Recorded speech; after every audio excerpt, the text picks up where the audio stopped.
start with you because I think that this story starts with you in that Martin Scorsese tells you he read a book and tells you he'd like you to make a movie out of it. So tell us about that.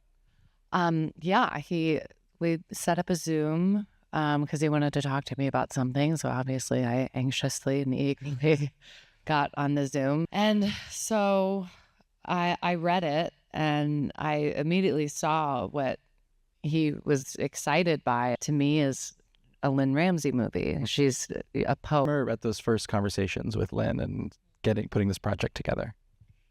There was definitely like a seduction period. We had to like track her down and we emailed for a couple months about references and ideas. So Lynn, a little hard to track down with this one. What was going on there?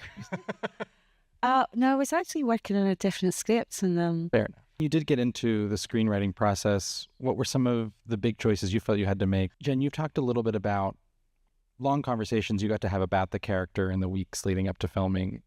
What really were you guys talking about and how did that help you get into filming? I think it was a lot of just conversations about, who this person is. When I became a mom, I noticed immediately how important like the community was, and she doesn't have a lot of support. But I would say, I guess, in terms of the tone, was it evolving between, from take to take? Was it something that you felt pretty sure of? Like, how did that evolve on set? Because watching the movie, it feels like something that we're really discovering in real time. I wonder if it felt that way on set as well.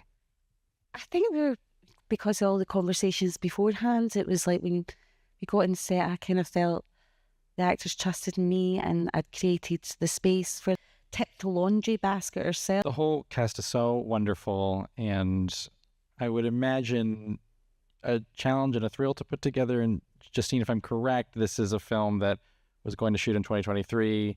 The strikes got in the way, had to hold for a long time. Can you talk a little bit about some of the challenges of production actually getting to the shoot? I called her and was like, I'm pregnant. Also that. Like, how much time do you have? I think everybody in this room knows how hard it is to get a movie made, any movie made, especially independent films, especially films dealing with these sorts of themes. As someone who made this movie while pregnant and then started watching the movie after having a child, how has your relationship to this project evolved? Oh my God, it's been a wild ride. Because when I was making the movie, I never considered, and then of course, there's the statistic, which is the #1 cause of death in new moms is suicide.